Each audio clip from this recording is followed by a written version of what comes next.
evening, everybody. How are you doing? Dadman Walking 55 here, coming to you from the East Coast of the United States, 4 minutes after 9, because I know our resident polar bear will remind me.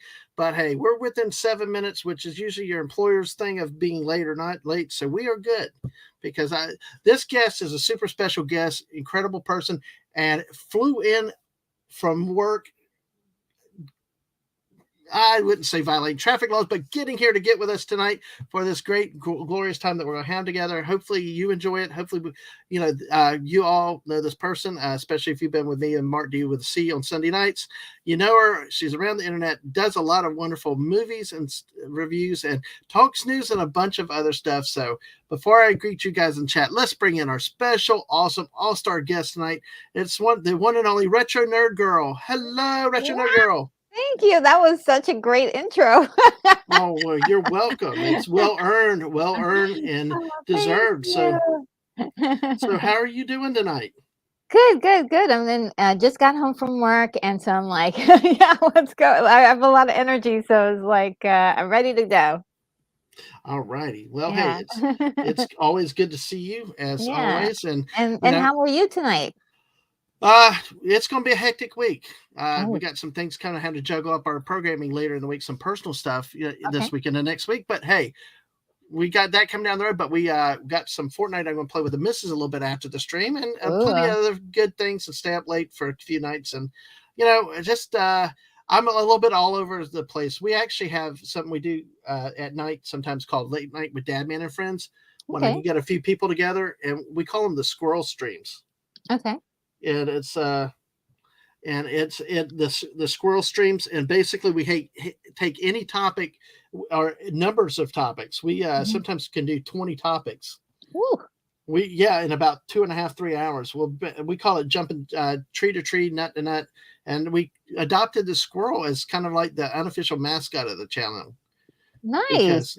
And it's kind of cool. One night we started on cereal, ended up. We were supposed to do cereal, but it took us 3 other streams to finally complete what we wanted to talk about on cereals. Okay. So it kind of, and then the other night we did comic books. Oh. Then we got animation. We never got out of the art topic in comics, which for me is rare. So I'm trying to smash that only football image, because people get touchy about sports balls sometimes. So. Yes. but what's neat, I don't know if you knew, but we actually, my wife and I were coming back into town the other day, and at the state line, Florida, Georgia, they actually found out about 10 years ago, the state of Florida's citrus growers went in with Marvel on a deal, and they made a comic, and Captain Citrus. Really? Is Captain Citrus, and they had 3 edition of Marvel made comics at the rest area there. That's really cool. Yeah, so it's, see, we branch out here. We do all kinds of stuff. So, but speaking of you tonight, well, let me greet the chat real quick. Hopefully you see some of these names around, and if not, all of you great people, this is Retro Nerd Girl. Hopefully you get to check her channel out and see a little bit. And Buddy Hepburn's here. Hello, Buddy. Hi, Buddy. He's a youngster that's got a knowledge of veterans everywhere. It's really? Amazing. Yeah. He knows. He even knows about black and white stuff, and he's so young. It's like black and white pictures, black and white movies. Oh, wonderful! Yes, that's great. He says stuff in our chat, and I'm like, I'm that old, and I don't even know about that. And speaking of oldsters here, but now we won't call it the great polar bear of Florida, Snortopoopas cuber. Wow. Humans and other critters. Yep. Snortopoopas. Yeah. Hi. Yep. And of course the missus is here. Hello, Mrs. How are you? Yep. I love your avatar. So cute. Yep. I can tell you about our avatars in just a minute if you'd like to know. And then DJ Play Nice. Hey DJ, good to see you tonight. Woo! How are you, DJ Play Nice? All right. So it's another resident artist of the channel. Yes. Okay. Hello there. How are you? Yes, he's here. He does great work. Actually, we have before the end of the show, I'm going to show you some artwork he did for us. Okay. It became our new date night Fortnite artwork. Oh, really? Yeah. So I've seen some of his artwork. It's really great. I'm subscribed. All right. Yeah. Yes, a squirrel. See, Star Pupus reminded me already. All right, and Masters Maniac Mexico, hello. Hello, Masters Maniac Mexico. Good evening, sir. Good to see you down there. Hope you're doing well. Thanks for joining us tonight. I'm trying to make sure. Oh yeah, Stunning Brave said Captain Whole Wheat is next. So,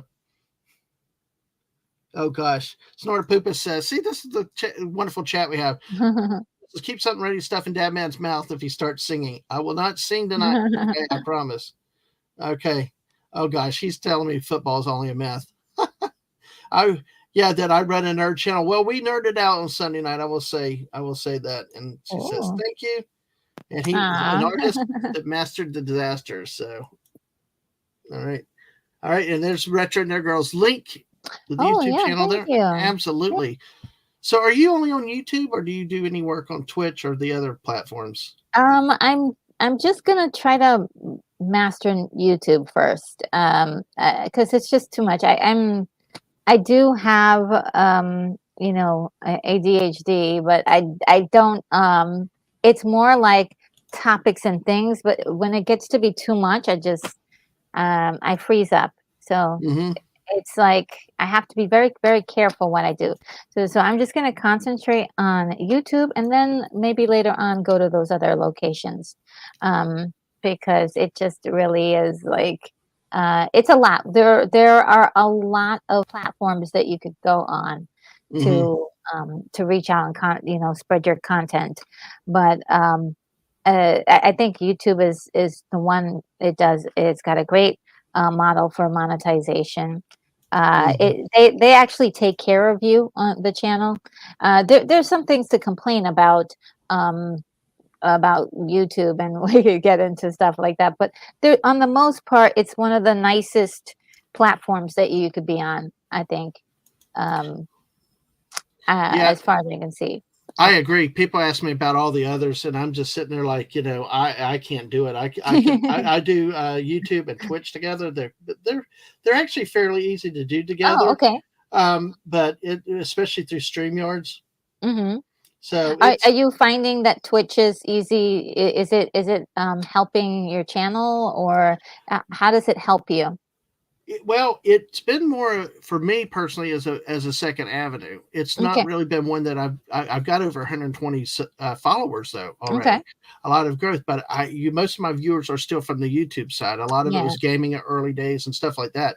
Problem is, a lot of my Oh. gaming has to be only on one or the other from my PlayStation. So my Mm. YouTube, I have a lot of numbers, but often I don't have a lot of active followers there. But I do have people. Masters ended up introducing us to a lot of people from Europe, from Germany and Austria, and they're more Twitch Ooh. people. So Okay. there are times when I broadcast at the right times that a lot of those come in.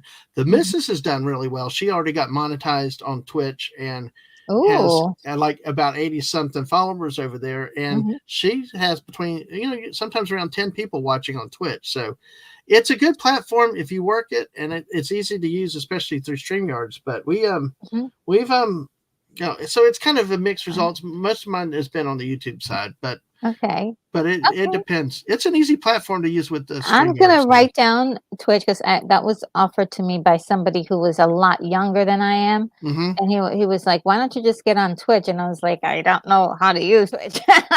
Well, there are plenty of people that know and can help you, and it, like I said, especially if you use StreamYards, it's pretty easy, and the missus is learning all the ropes on that too. So Okay, yeah, and so I've been hearing good things about Twitch. I just don't. The other thing, I guess, is the big thing now is like doing shorts, and mm-hmm. I've tried to do shorts in the past, and they just weren't really something I was interested in, and so I didn't go for like being on TikTok. Mm-hmm. And it really works if you have a good personal brand where you get to play with people, or you get Mm-hmm. to like show more of your daily life. Mm-hmm. And yeah, I think that's kind of a little bit weird if you're. It could work. It can work if you're talking about movies. It's just Yeah, well, I haven't figured it out yet. let's put it this way. My kid has got over like 1,600 followers on Twitch. Oh yeah. Amassed over the few years, and came to us one day like, can I have my social security number? We're like, wait, what's going on? What? What? We're like, then we found out you're monetized on Twitch. Like, well, how the hell did you do that? And that was like, What? well, that was like at 500 subs, 500 follows, and now like it's like 1,600. It's like, dang. I mean, you can. Oh, this is on Twitch, right? On Twitch, yeah. Okay. You know, and a lot of For gamers use it. gaming. Yeah, a lot of gaming, that type of stuff is good over there, as I understand it. But we'll see. Let me get down to the chat. Let me say, because Masters had something to say a little bit later. But Podcourse is saying, "What? No singing? LOL."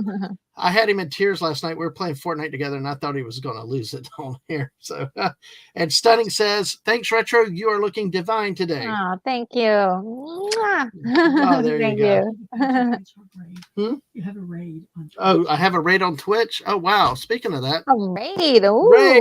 Right. Oh my gosh. Raid. Hey, wow. Okay, let me get caught up. Thank you. I'm going to skip down the chat though. We got Pudgy the Hedgehog. Hey, Pudgy. Hey, Benji.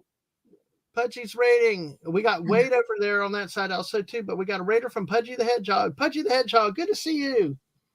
Hey, all right, just like that, we talked Twitch. See, Pudgy's on Twitch. So I'm okay. So I'm seeing. You know what? Somebody asked me a question the other day. What is that little symbol of play? That play button on, and that's where you're streaming from. Okay, I see it. Exactly. Wonderful. And, Master says, even though he's on the YouTube, he streams on Twitch under another name. He said his Twitch is so easy and lots more dynamic if it comes to monetize it. So. Oh wow. Okay. So. Yes, and Wade, I didn't skip you. I just had to get to you, man. Good to see you too, Wade. And I hope nobody else slipped in there because I had to skip a lot right in there. So thanks everybody. Hit that like button if you're on the YouTube side. Subscribe if you're not. Follow us on Twitch. And thanks for the raid, Pudgy. Again, appreciate it. Pudgy kept us. I don't know if we talked about horror a little bit in the background. Yeah. Well, there's a horror game called Dead by Daylight that I've actually played on another streamer's channel. And it's, basically you're 4 people trying to escape the mass murderer coming through. Well, yikes. Obviously, it's not the game for everybody, but this Pudgy the Hedgehog made it sound so funny. They were the killer going around, and it was just like having a whole time. And I want Briscoe County Jr. Briscoe County Jr. because it had an Bruce Campbell, the guy that played Ash. Oh, Bruce Campbell. Yeah, that was on Briscoe County. So if you ever want to see a horror game made funny, Pudgy the Hedgehog's the one to see. I will tell you, it got us to our final destination. Really, really cool. So, and Mrs. says you only need 50 for affiliate, which allows you to monetize on the Twitch side. So, okay. And the Mrs. got me here, so I appreciate it. Pudgy J. All right. So, everybody, this is Retro Nerd Girl. Like I mentioned in back. One, how did you come up with the name? Your name and your avatar is a space, with the space helmet. But how did you come up with your name, your avatar, and like the background behind you? Okay, that's a long one. But okay, we'll start off with the name. I always like stuff from like the 50s, like the artwork from the 50s. That of future worlds and all that. They're not really like there's not really a specific artist, but there are a lot of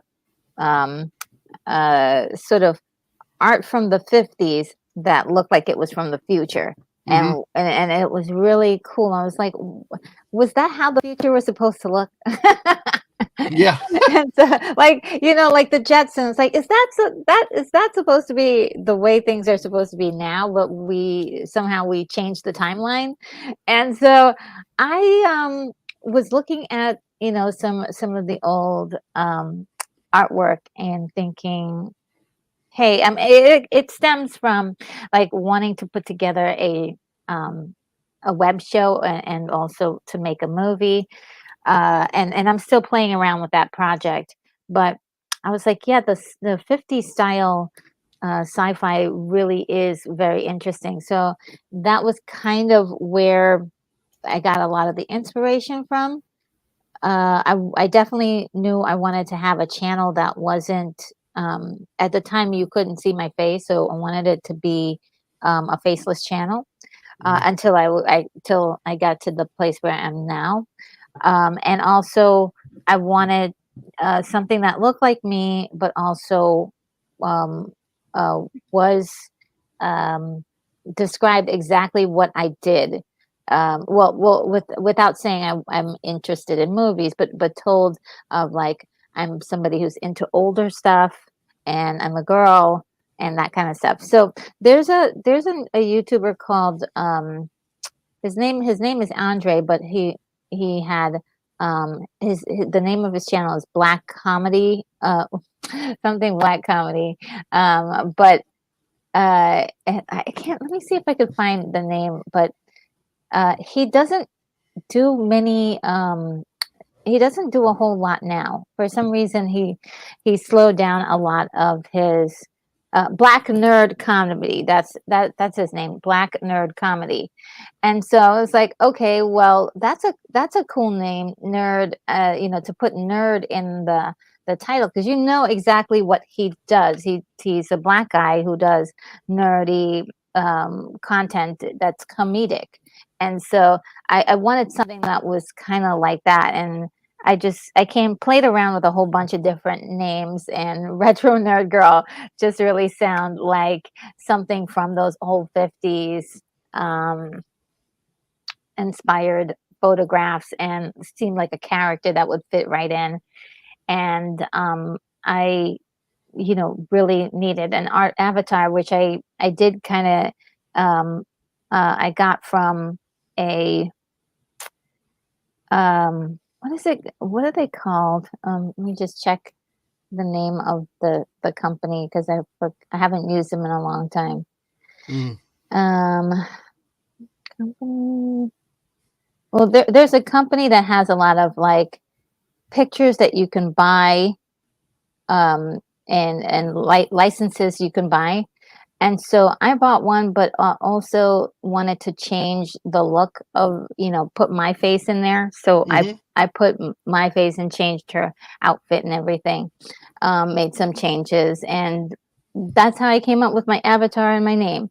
But That's now my back. awesome. Yeah, yeah. That's a cool story. Let me say Thank hello to you. Daybob. Daybob's here. Hey, Daybob. Good to see you. Hello. How are you tonight? And Stunning says that you're being too modest. You don't want to make all the other lady YouTubers jealous of your good looks. Oh, There's Stunning. Always the you're really charmer out sweet. there. You're very sweet. Thank you. So, yeah.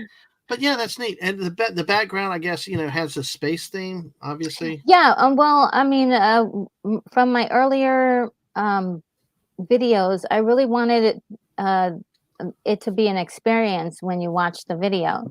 Mm-hmm. So even the live streams, because the live streams, it kind of, it takes you on sort of like a trip with me, going towards the Space Center, which is where I'm, located at right now. So hovering over Earth, so I can be close enough to do live streams. But when I do my recordings, when I do my scripted videos, it starts off, from the far reaches of the Milky Way galaxy. It's Retro Nerd Girl. So it's sort of like it sort of has like a story. It pulls you into this kind of story that I'm an astronaut doing astronauty things. Oh, wow, and cool. and I'm in space, but I'm telling you about a movie that I love very much.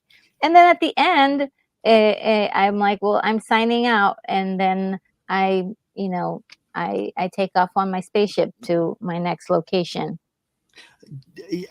Of course, the first thing I think of when I think people in space and stream television movie, whatever, is Mystery Science Theater 3000. Oh yeah. That's cool. Are you familiar with the show? Did you grow up Yep. watching? Do you? Oh yeah. What did you like? I guess you probably had to like it because they really did a lot of the old black and white stuff too, right? Yeah, I mean, I listen. I don't really love, I'm not like a super fan of their Right. stuff. I mean, I recognize, I remember their stuff, and I am really glad that they covered those movies, because those are older movies. A lot of people haven't seen, or are just finding out through their program. So I'm like, wow, they're doing really a cool thing there. So that's basically, and some of the stuff is like super funny. You know what I think is even funnier is the storylines that they had going on outside of the actual reviews. Yes. And to like they had this whole little storyline going. I think somebody made a compilation of all of the storylines together in one big like movie. And it's really cute and it's funny, and yeah, I'm down with it. I like it. Yeah. Well, I know many days I would watch it just to watch those little commercial breaks, the little Oh things yeah. more than the movies. But your point is it raised awareness about a lot of other stuff that's out there. And let me say, Yes. hello to Wes Kagels, coming hell to you, sir. Hello. Hi, Good Wesley. to see you. And today Bob said, I guess he does some writing. Most of his sci-fi writing is really old school. Never put it out there though. There you go. Oh. Hey. But we talked, I think, somewhere else before about like the mystery. You had the Mystery Science Theater 3000, but there was also the other group, like the Riff Tracks now is part of some of the same Yes. guys. And there was one of the movies they've done movies like Rad or Samurai Cop. Ooh, yeah. I love Because I Sam. remember, I think it was Samurai Cop we kind of talked about and you kind of laughed about because it's like I'd never known about it. Oh, it's great. And then you got Miami Connection. You got some classic, really, they're so bad, they're actually funny. They're entertaining movies to watch. But, that's kind of the thing is get those movies out there to people's attention. Oh, yeah, yeah. I mean, that's, and initially what I was trying to do with my channel was just like talk about movies that I felt were getting a short end of the stick on YouTube. A lot of people were making fun of them, and a lot of people weren't really understanding, like, oh, older movies aren't really that good. And I wanted to say, no, guys, you're missing. This is actually it's actually really, really good. And so that's why I kind of love the idea of taking these movies and putting them in front of fresh eyes, and giving it the opportunity to be seen again, because they're basically just disappearing and we don't have any recollection of what they are and who they are. I know a lot of people are making comments about movies, but they don't seem to remember or have a library knowledge of what came before. And so, sort of like the one lady, I know it was her, it was a mistake. She didn't really, she realized that she misspoke, but, actresses saying that they are the first to do X, Y, and Z. And it's like, no, there were lots of people to do this, even back in the 1920s. But these movies are not touched. They're not being watched. They're forgotten in many ways. And so I think it's kind of become my my effort to find older movies and talk about them. Well, I about probably as far as I go back, or mid 70s, 80s. I've always shied. Yeah, I've shied away from the black and whites and stuff. I mean, maybe too many Spider movies from the 60s that got me as a kid. But the missus tries to get me into some more of them, and I'll do more with her. I've actually started watching more things than I would have before. It was like some of the Korean shows and some of the anime shows that we're starting to watch now. So maybe one day I'll get more into black. But it's strange how I don't know it. Me as a viewer, I only go so far back and I've stopped. But black and white has never been my favorite thing. Yes, I've always liked color, not the Turner classic movies. Garbage color, where it doesn't look right. But you mean the sepia tone? Yeah, that kind of like when Turner redid all those movies, it didn't look right to me. But I will say, I got a new appreciation with the black and white from the Godzilla -1 color. Yeah, good. Seeing something in black and white. My wife asked me 2 questions with that. One, did the black and white make a difference? And it did. It really did to seeing the details of Godzilla, especially in the dark. Ooh, it brought out a lot more that you didn't see in color.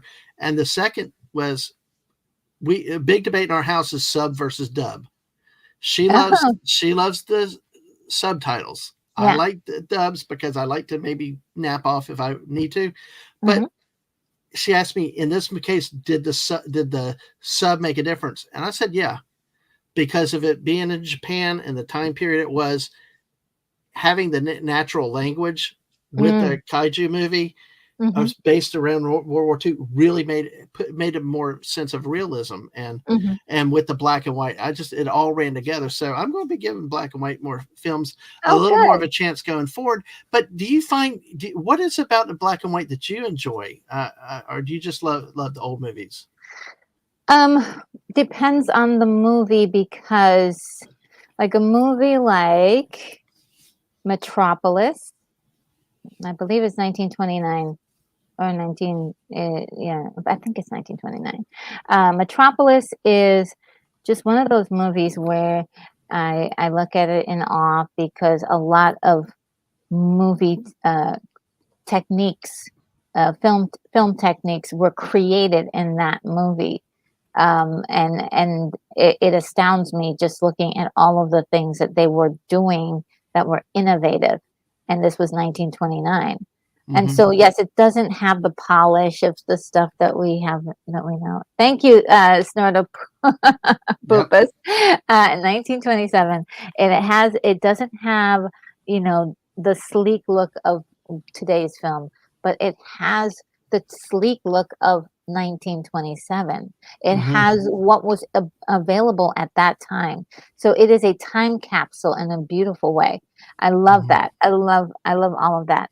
There are certain cinematography or cinematography moments that are just absolutely beautiful. Like we were watching Casablanca like 3 weeks ago. It was insane how beautiful that film was looks, and also there are just the things that they were able to do with lighting, even knowing that it was a black and white movie, how it was lit. So there's a lot of beautiful things that you can see in many of these movies. And besides that, I cried like 3 or 4 times. Well, I was speaking of that though, with the Godzilla, and I know that it's not that they just took the color out of it. They supposedly actually did some shooting to make it like black and white, not just like taking color out. But to the emotionalism, the missus actually, when we talked about it after the movie, I watched her. She was crying during the movie, and she said that we watched it twice in color. And it moved her, but the black and white did something else or struck another chord that actually caused her to cry, resulted in her crying. So there was something about the power, I guess, with the cinematography, the color, the black and white, and that reached her. So yes, there's just the way it's done. There's a scene in Casablanca where they're just getting Humphrey Bogart is sitting at a table and he's drinking, and the music's playing, and the camera's just going in closer and closer and closer to his face. And just the way it was lit, and also, his performance was insanely good. It was just felt like a very intimate moment. I felt like I was in that room with them. And it was wonderful. Like there's a lot of that stuff.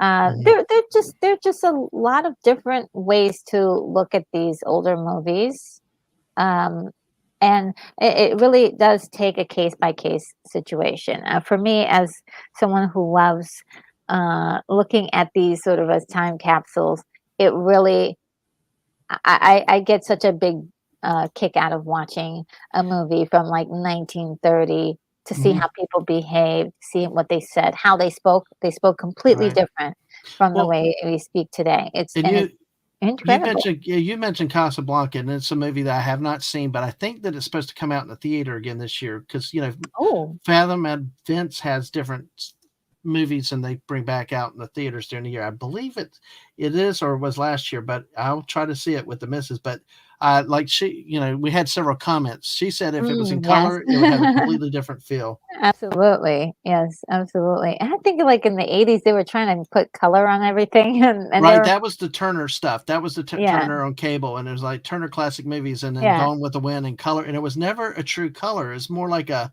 blurry, yeah, it was just blurry. It really wasn't a sharp yeah. color. I think today they would be able to really make it look fleshy and more realistic now with Mhm. digital um Well, shenanigans, but well, see, like here, Star Pupus is saying that the use of shadows created the atmosphere in the movie oh too. yeah, yeah, yeah. Yeah, just it's just wonderful, but I don't know, like you could mess around with it and see what it looks like and that could be interesting, but I always like the original Hmm. just for posterity, for the sake of historic purity. Hmm. Um, but also, I'm not a purist in the fact that I wouldn't mind if there was another copy that maybe would be palatable for somebody who is like, I can't get into this. I can't get into this if this is black and white. Like, okay, well, here's um, a little something for you. Well, because that's me. That's historically been me. Is I Hmm. don't like black and white. I'd rather Hmm. not. I mean, I grew up in black and white TV shows like Lone Ranger, some of the Superman stuff like that. But as I got old, once I got color, I got spoiled. Went with all the new stuff. But I will tell you, seeing Godzilla black and white Hmm. or the minus color gave me a new appreciation to try some of the older classic ones. Okay, Because if, so if that was that good in it, then and hearing you talk or snort a poopus or the missus, it's something that I really it kind of makes me change a little bit. So, and I know a lot of people had Dave Bob's sentiment. Black and white films need to be left alone. I think so. I think so. But like I said, if you're gonna do like a version that's extra for other, then fine. I mean, but as long as you don't mess with the original, that seems to be a Mhm. trend that I'm not liking. People going back and changing theatrical releases, like I And don't mind the director's cut though, but not you the mean, are you theatrical. talking about like where they add scenes or reshoot or maybe Yeah, reboot the yeah, yeah, movie, that type of stuff? really, yeah. I mean, I think that's cool as like a director's cut or extra. Hmm. Um, but if the experience of going to the theater and seeing this a movie and the perception of what that movie is, and then you have like this sort of other thing, like that's totally cool because sometimes it's even better. Sometimes it's even Hmm. better. But if it's like absolutely like a classic, like let's say a classic like The Wizard of Oz, right? Hmm. And you get that, and like, oh, we're gonna go in and we're gonna add some digital special effects, Hmm. and like if it's just a touch up to make it, not to to take out any imperfections in like in a big way, but not to change the entire look of the entire story. I don't know.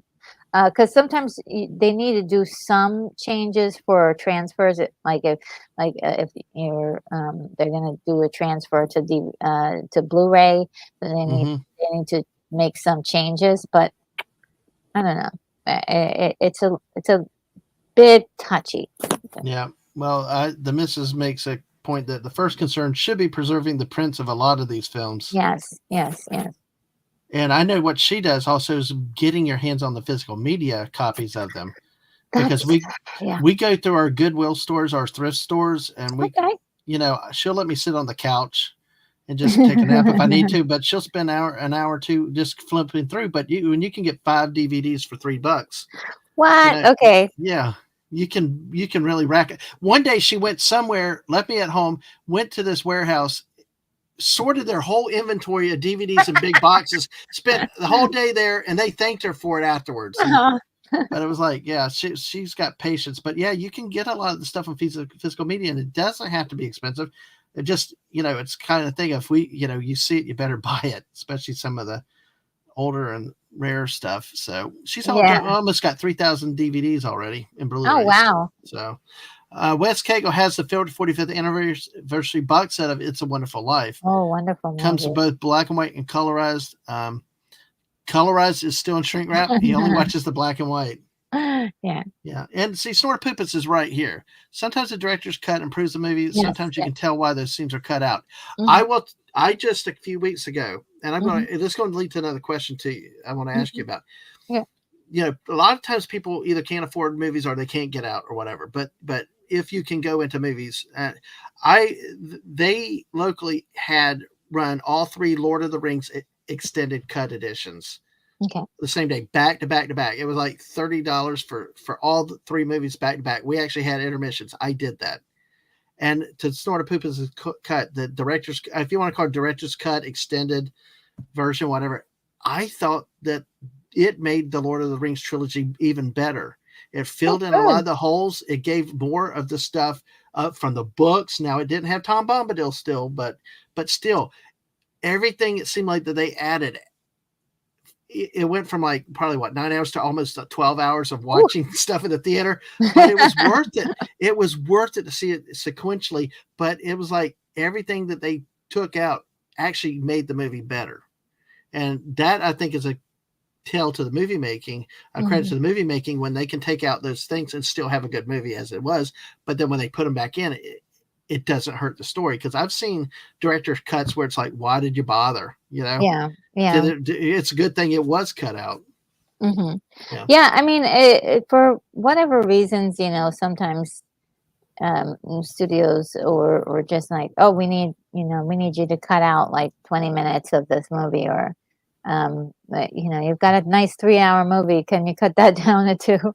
And so we lose a lot of stuff, and also depending on some of the cut scene, like sometimes cut scenes can be unnecessary for the story. But if it enhances the story, and they put it into the director's cut, it's like there are a lot of movies I know of that the cut scenes were explained a lot more.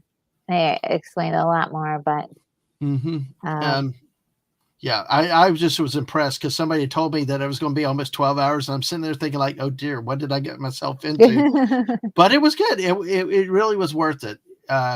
And I'm going, which will lead me to the question I want to ask you, but I wanted to see a couple of things right in here. Dave Bob had said Metropolis needs to be seen in the discovered lost scenes in its glory. Yeah. I saw the lost scenes, and they do fill out the story just a little bit more. And it's like the weakest part of the story too, that it needed to that it helped.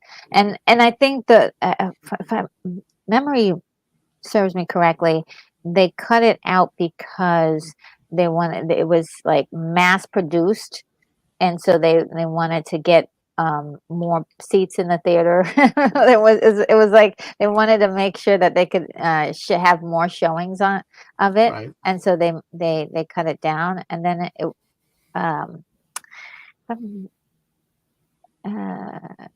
that at least that's what what I well, was, but see, I that's always a question and debate of things now. Is where movies used to be in the 80s like they all were always 2 hours and stuff, and then they got to 90 minutes, and it was like, dear, we're getting ripped off. I mean, we want some product for what we're paying for these movies, and it's kind of trying to find that balance. Some movies go way too long.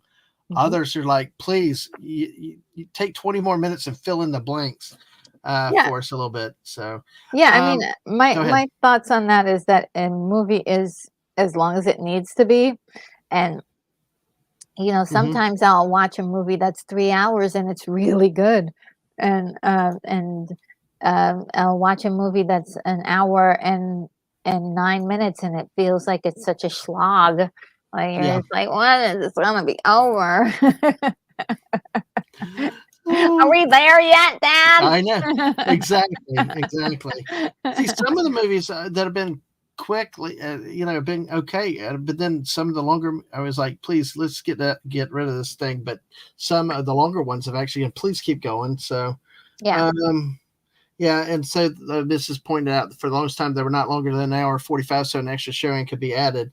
It was about showing. So now one that's come in, and this was one that Miss and I missed because we had family in town. But hey, Dave mentioned about seeing Wizard of Oz at a movie theater later, but first saw one on TV. It was a later scene, which led to this comment by Snorta Poopus that we released the Wizard of Oz anniversary edition and had it back in the theaters again. Oh, okay. It's a special event, That's and that's nice. one we had wanted to try to get, but we forgot because Mrs. brought up point. Then the way they filmed that transition between the house and the Emerald City is brilliant when they went from black and white to color. Oh yeah, it's wonderful. I love it. It's such a wonderful moment. Yes, and good evening, Yemi. Good to see you tonight. How are you doing? Hello.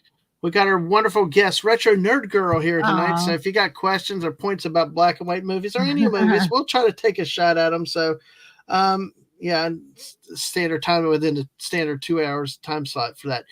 Get me back to the question. Next question I wanted to ask you: do you prefer the theatrical experience for a movie or watching movies at home?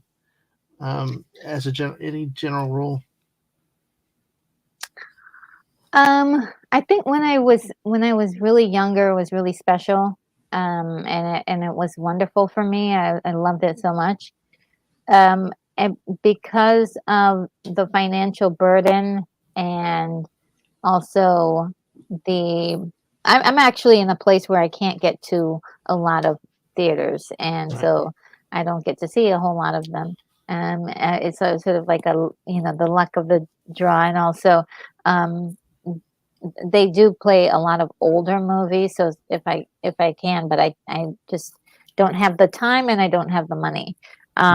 So right now, well, theoretically, theoretically, if I had like money to go to any theater that I wanted to, and see movies on the big screen, maybe. It's not like precious to me. I know for some people it is, and I want them to have that experience because it meant so much to me when I was a kid. Well, when I was a kid, we did not go to many movies. My parents were not movie-going people.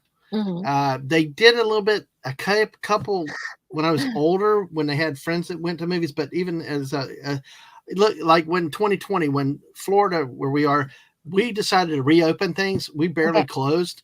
They were running Empire 40th Anniversary, Raiders of the Lost Ark.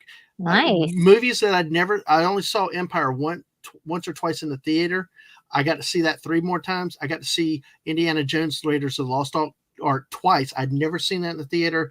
Back to the Future, never in the theater. There were a lot of movies I was able to see in the theater back then. And to me, it was so much of a different perspective. And then, of course, walking in the theater, smelling that popcorn being made. Oh, yeah. Those are the things I love with the theatrical experience. But like you said, it's getting so expensive and craziness now, all of it. But it's all costs put aside. I just love that in theaters experience with the sound that's so much richer. You don't have somebody knocking on your door. Well, you don't have somebody knocking on your door or traffic coming by, all the disturbances that could happen when you're at home. Except when the lady decides to laugh through the most intense scene of I Am Legend, and it's like, lady, you need to like leave. You just ruined the movie. But it's general rule. And seeing some of those movies I never got to see. See, I had the opposite experience, not really going to movies as a kid. Yeah, those are the movies I didn't go much in college either, but it's only when I've been married and had my wife to go that I really started going to movies. And now I prefer to go to the theater if I can and to see the movies because of the sound and all those things. And even when it's a bad movie, I get popcorn and a cuddle, so I'm good. I'm happy. So we're all good with that. But I will tell you, the missus has to pick the movies. Okay. She will tell you that.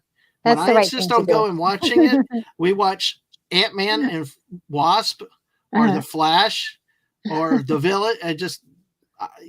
She picks the good movies, so I have to let her pick it. So I had asked her about watching the new Indiana Jones movie, and she said no. She's like, I'm not watching it. Oh my goodness. I didn't see it. No, she was like, no, exactly. Here you go. Yes, exactly. Yeah. I do, but hey. But it's really cool to see that. The different experiences. But I will share a memory with you. Mhm. Uh, is that you know the one movie that I do remember seeing as a kid. It's the only movie. Well, we went to drive-ins when they had those back in the Oh, '70s yeah. and Mhm. stuff. I don't remember. They were all the probably monster type of '70s things. I don't remember. The first movie I really remember is seeing Star Wars in the theater Okay. with my parents, but it's the only movie I Oh. ever remember going to see with my grandparents. I Aw. think it's the only movie I saw in the theater with my grandparents, and I had my parents and grandparents with me. So Star Wars will always be special in my heart. From that, the theater's gone, but I remember Mhm. the building. I remember the moments. And it's just amazing how sometimes those special memories when you're younger just stay with you and carry Yes. on with you. Yes. And so, and I get that's where as an adult I'm more into getting out of the house as much as I can. So, Yeah, yeah. I mean, it creates a special story when you and everybody can get together and go see a movie mhm, together in the theater. I think that's really nice. And so, like I said, I mean, it's not like something I personally do. If I had everything perfect for me to go to the theater, I would totally go. absolutely. And it's what this summer I managed to see Barbie and Oppenheimer Hmm. and take part in that moment everybody else had for the Hmm. to that culture moment, Hmm. and it was actually a lot of fun to do that. Um, And it, two the, of the most talked about movies from last year, I believe, too. yeah, yeah. So it was really nice. I was like, okay, and everybody seemed to be having a great time. Hmm. So that's something I'll never forget, and Hmm. that's tied directly into going to the theater. So I think that's part of the way that you create these memories because one of the things that I find on my channel when I talk about movies, which is all I do most of the time, um, people want to tell me about their first time seeing the movie. Like Hmm. a lot of times when I review something, I will hear like, "Oh, the first time I went to see this movie, we went to a drive-in and all sorts of things." Hi, Emily. Hey, um, Emily. Go ahead. I'm sorry. Go ahead. and it's sort of like I feel like I'm collecting all these like really cool special moments from people and each one of the videos that I do. It really leaves a very warm place in my heart because there's a lot of negativity, a lot of stuff that's going Hmm. on that is just not pleasant at all. And then here we have somebody who is able to tap into a memory, that they spent with their dad or something. I went to see this movie with my family or my kids or something. Hmm. And it's just like, wow, it brings you back down to earth so very easily. And also like to know what's important, Hmm. and that is memories, making Right. memories, you Right. know. So, Let me say hello to Simply Steve also. Hey, Steve. oh, Simply Exactly. Steve, I've seen him around a few times lately. And Emily, I got to say hello. hi. We were a little, I am forbidden from singing tonight. I've been threatened to no singing tonight. And glad you survived the unicorn last night. It's one of my Fortnite characters that comes complete with a cereal song. He becomes like a possessed unicorn. It's kind of scary. I know most of the words. So, but hey, good to see y'all tonight.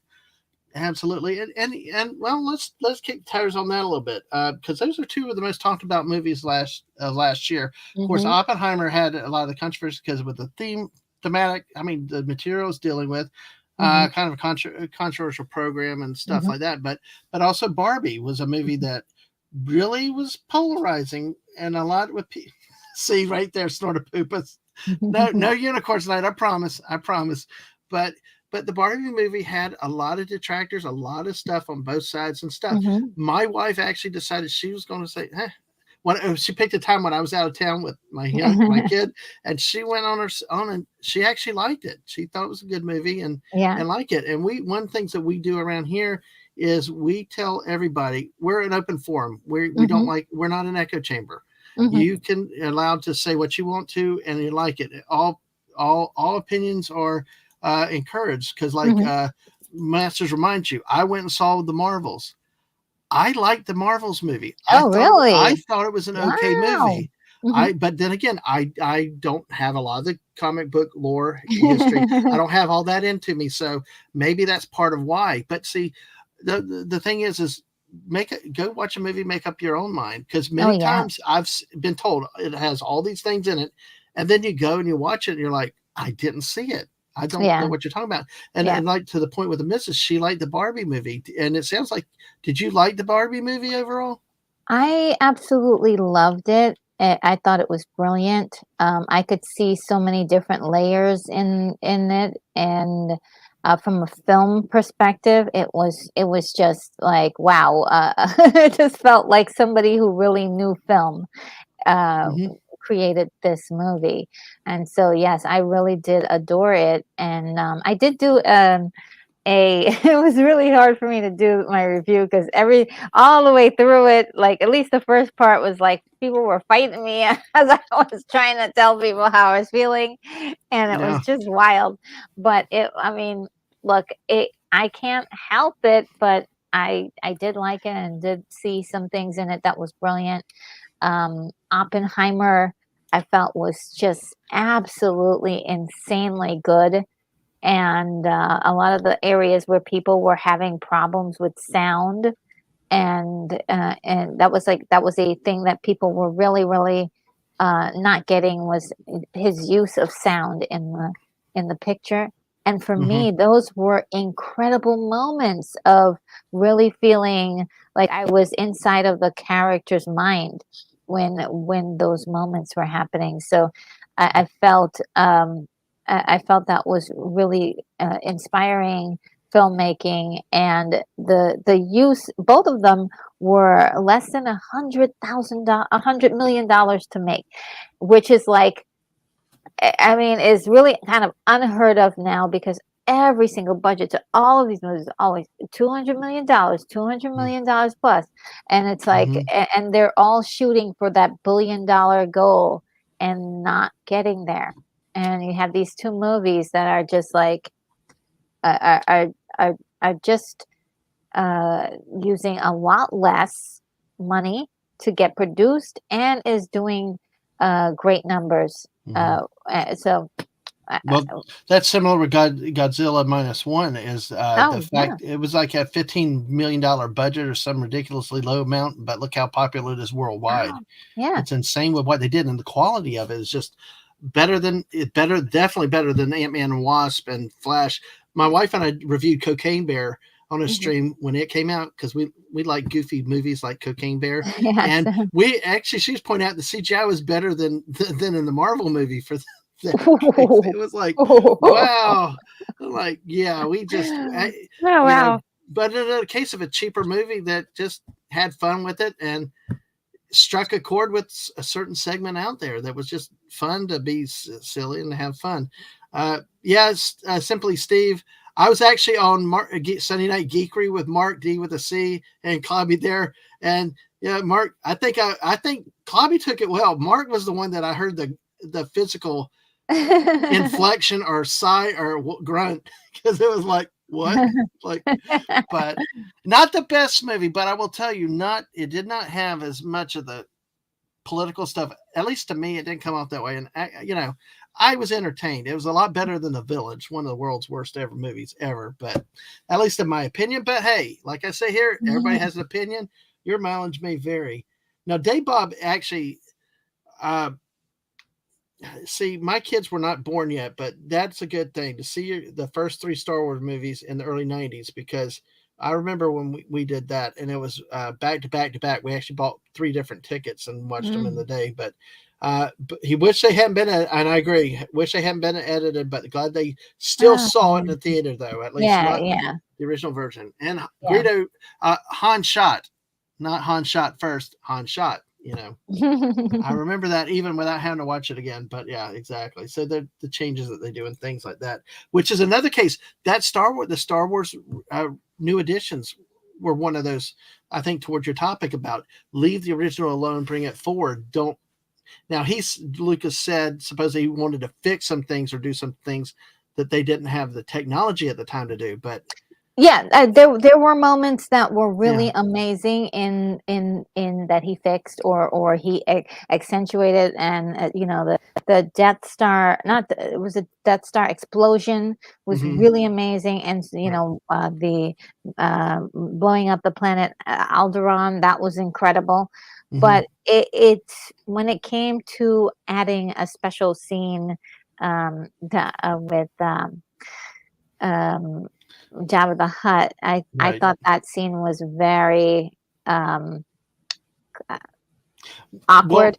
most of And anything then on Tatooine was the new animals that they threw in didn't really fit in a lot of some of cases. them, yeah, some of them Yeah. were definitely digitized animals, and then there's also the shot, the hand shot moment Yeah. where we get the neck moving. Yep. Oh yeah, he ducks, or Yep. is able, like, if somebody is shooting a laser at your head, you don't have time Nope. to move your head out of the way. You Nope. die. Not that range. And hello, CLS Studio. It's got that in the thing. So exactly. See what they did, and this goes to like Dave Bob said in the original scenes. It was there was originally supposed to be a human Jabba the Hutt, and Yes, yes, and they and did that's have what to do that. happened with this Mhm. with them putting this scene back in. They had to deal with Jabba the Hutt's tail. Yeah. It was shot like with a human there, but then this one scene you can see him stand up. So then they had that little when Jabba the Hutt like gets his tail stepped on, which was really weird. I think to your point is like it didn't It work. They it were left didn't with a work. problem they had to film around, but the solution kind of fell flat.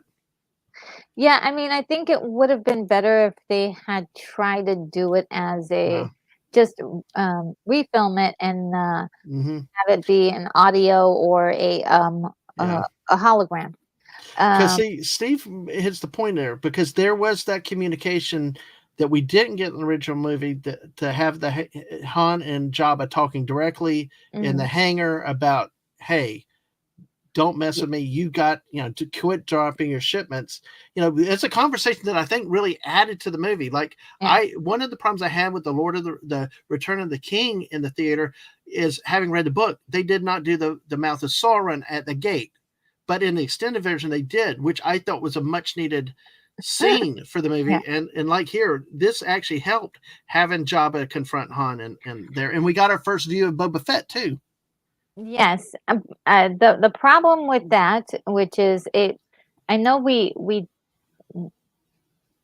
how can I say, it helps tell the story a little bit more, but it also dismantles a lot and leaves a lot of questions, like what happened to Jabba between that moment and when we see him in uh, the Return of the Jedi. Like, I mean, he's a completely different size, a different creature. Like Mm-hmm. he's Yeah. like he's changed so much. Right. If you told me it was 10 years later, I'd be like, okay, so he did a lot of changing. Also, you can see that it's a CGI character, and then he suddenly becomes a puppet. Like which one? Like there are things that your mind watching that scene cannot grasp about Yep. Jabba, which creates more plot holes. It would have worked if maybe they had had uh, a robotic creature that or robotic thing that had sort of like uh, a visual, or maybe just take it out. I mean, like, just get out of here. The movie is great without it, and we don't need it at that point. Because I was totally able to follow the movie without it. Mm-hmm. I think that's you didn't really need it. It was extra and it was cool to know, and it could have been explained in like, oh yes, I had a discussion with Jabba, and I needed to Mm-hmm. uh what which I think he does in Empire. Yeah. Well, see, like Star Poopus to say here, a lot of, especially if you're familiar with the EU, he didn't do it on unicorn flake. See, I try to leave the unicorn out, and you bring the unicorn in, Star Nice. Poopus. But yeah, he did. That's part of the reason, because from the first movie to the last, we only hear him referenced because there's now a price on Han's head in Empire, but his species gets fatter, uglier, lazier, and that's a natural progression of his type. Yes. But of course, that's one of those things. If you don't know the lore, you may not associate the two together there. So, and how are you, Steve? Good to see you, Hey, how are you? Yes.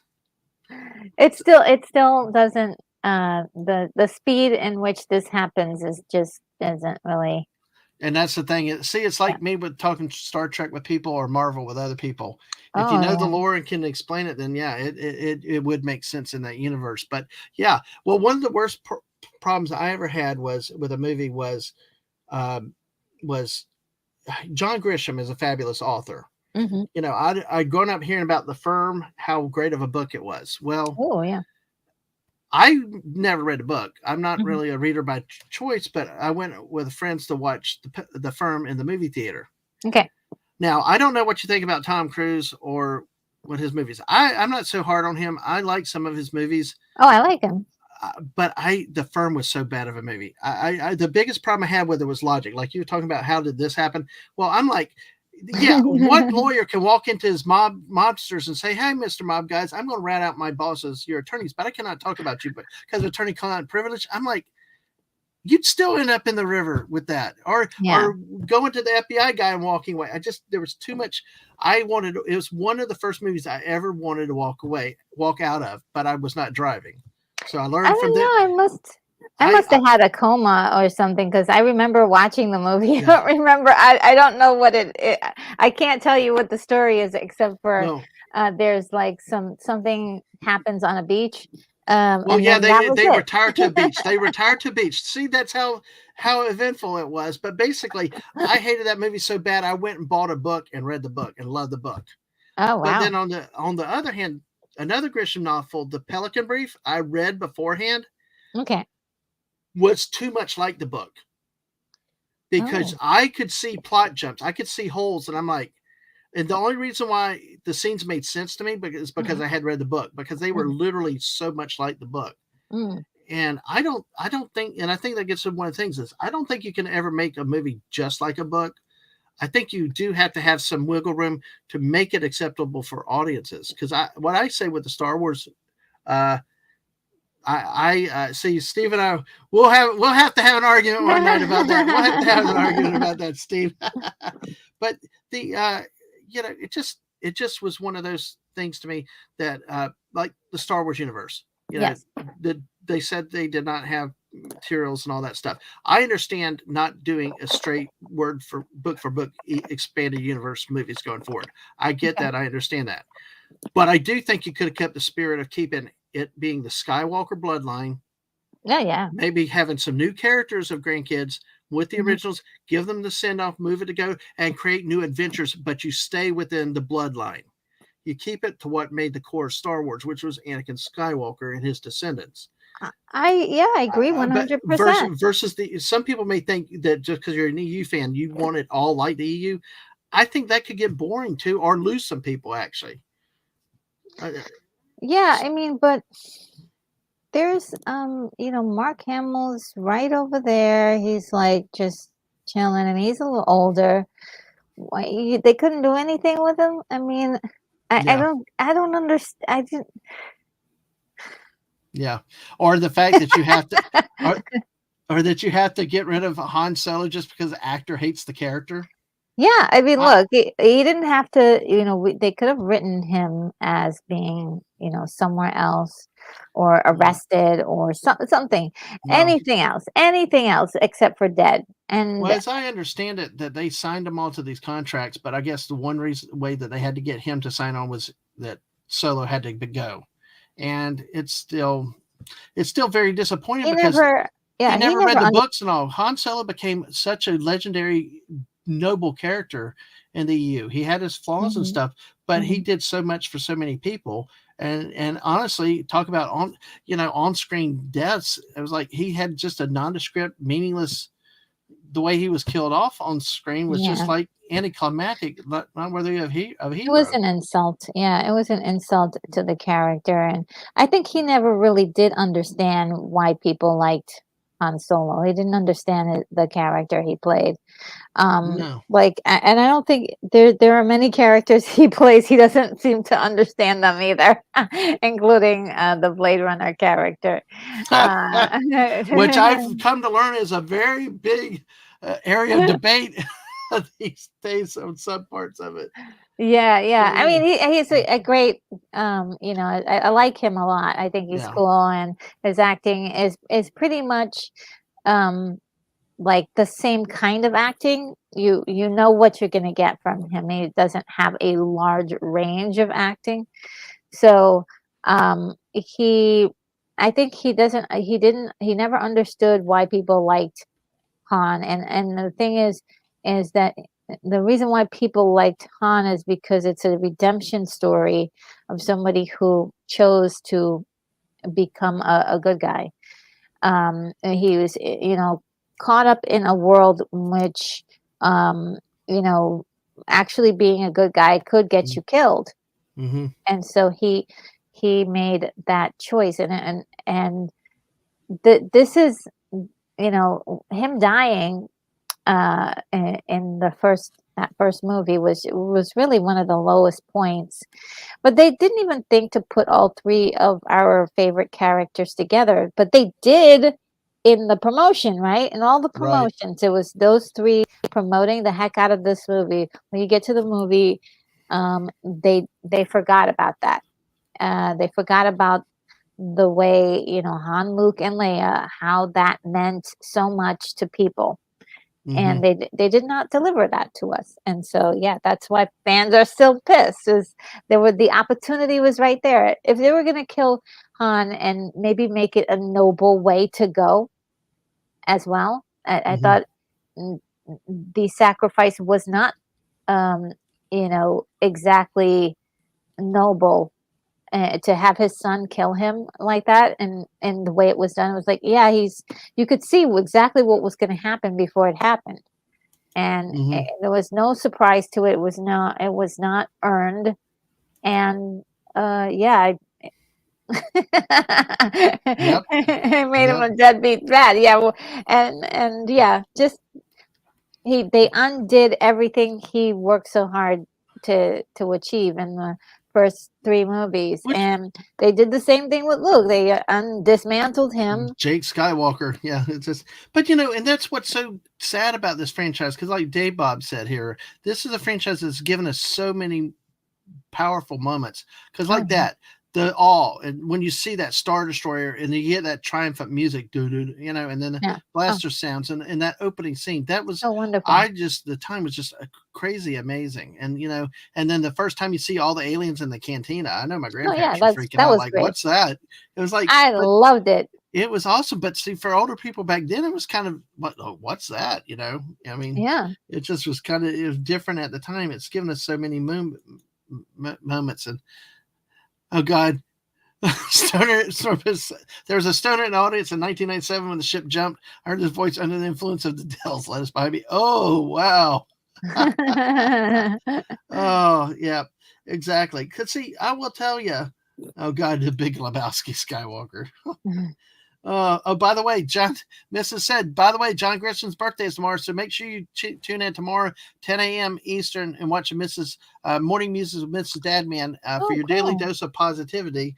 And she'll talk birthdays, celebrations, and some funny memes. And we usually try to guess what her usual theme is. So, and Dave Bob said, yes, Harrison Ford and American Graffiti was iconic. Yes. See, he's one of my favorite actors of all time, and he Yeah. did make it.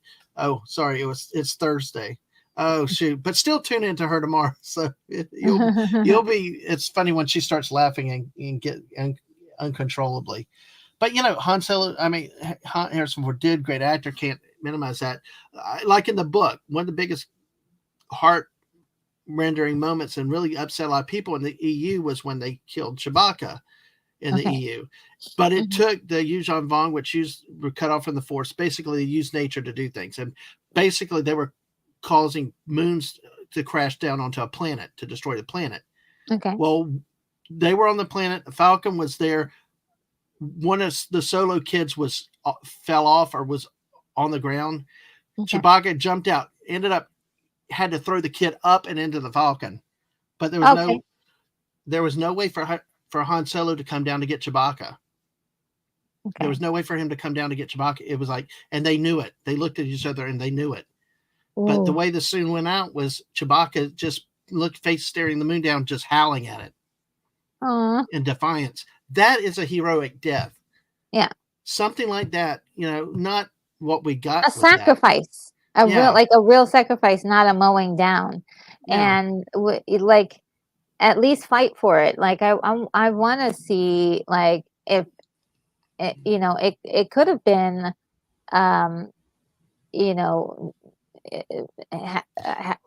it could have been something where he was, got shot or something, and he couldn't, sustain his life anymore, or anything else than the way it was done. We got, and of course they were split up. They were split up, and all this. We're getting the typical things we have in any other movie. We can't just have a common family together being somewhat happy these days. So, and everybody's like, no. And Anakin Solo was the first of the 3 Solo children, and he was killed early in the EU too. Yes, he was, and that also caused problems within the family too. So, but there's just so much that could be done, and I just think that you can do different things. But Sort of Poop is hitting nail on the head. When I was asked what's the plot of the next Grisham book, I said it's about a lawyer in a small southern town. That's a pretty good answer, Sort of Poopus. That's a pretty good answer there. So, if you have to say, let's see, I know you watch so many different things, and then you do things because, like, you're talking about time capsules and making sure to get movies out there for people. But is there one movie that you consider your favorite, or one movie that if you really it's your favorite, or if you really need a go-to movie to watch to pick yourself up or just to get away? Do you have one favorite movie like that? Well, my favorite movie of all time is Terminator 1984. Oh, interesting. And that's just my favorite right now. Look, any movie could come along and replace it, because I just realized that there are probably thousands of movies I still have yet to see, so I have work to do. But I love that movie. I really do. I love the way that it is. The story. It is a love story, action story, science fiction story, time travel story, horror movie at the same time. They did everything in that movie, and they pulled off something that had really great pacing. Pacing is really important to me. Yeah, we forget about the time travel aspect of that sometimes, because one of the biggest common complaints now is everybody's got to do a time travel movie and they can't do it right. Yeah. I'm very persnickety about time travel, and that's like one of the ones that did it right, because they don't go too far into the time travel aspect. It's just like people were in the future and now they're in the past, and what they do in the past can affect the future. That's it. And as we get further and further and deeper into all of the different sequels to this, then it gets to be more and more complicated. I think even the second one seemed to Judgment Day was very much like level-headed about it. It was like, okay, we gently deal with some stuff that happened in the future, and then we are going to the past to change that. But it isn't one of those things where we're getting too much of an explanation of how time travel works and how they could muck it up. Right. Because that's the problem with time travel. You can undo reality pretty much. So Uh, Well, one I will say, yeah, Back to the Future was oh, good. I've seen the first two. I never saw the third one, the Western one, but oh, it's good. It's good. but I think that I try, like I said, it's the movies I like try to see on the big screen too. I, I like mindless comedies, but Cool. there's still sometimes when I think like with some of these movies with sci-fi and things, Mhm. sometimes I just tell myself the old MST3K thing of sometimes I need to tell myself it's a movie, just sit back and relax, or turn Yes. off the suspension and just okay, accept it, don't question it, just go with the flow. Yeah. And I think stupid movies are easier to do that with. The silly, goofy Or movies when are it's easier got to do them comedy with. laced in it. Hmm. Yes, it is like Spaceballs. Hmm. Uh, Yeah. that's like a good one. But I also look at, I guess maybe I approach it as if I were 7 again watching Star Wars, Hmm. and like what that was like was sort of awe and mystery, and we didn't know what we didn't know, what we didn't know. So we didn't know about space Hmm. travel. We didn't know about, that none of those ships and none of the people in those ships could even do the things that they're doing because there's anti-gravity in space. And none of the Hmm. explosions and the pew pews that we hear here would actually exist because there's no sound in space. Like if you think of the actual reality of what these movies Right. are, no, they don't hold up on that front, and I don't want them to. I want them to be fantasy. I Hmm. wanna like, I love science fiction and fantasy for the escape of it, Hmm. of creating universe that exists somewhere in our imagination, and, I do appreciate that. I definitely like that. It's sort of like horror movies.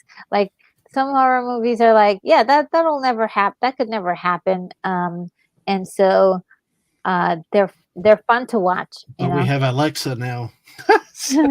And other things.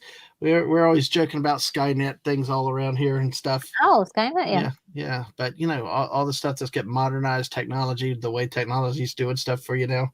Yeah. It's really, really crazy. So Sorna Poopas has not seen My Cousin Vinny.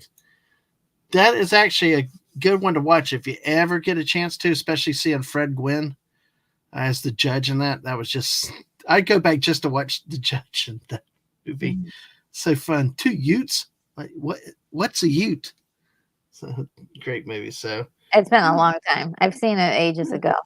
yeah, yeah. So I'll have to revisit it. as sort of Poopas with a quote about Harper Lee was asked why she didn't write another book. She's only said, I only have one story.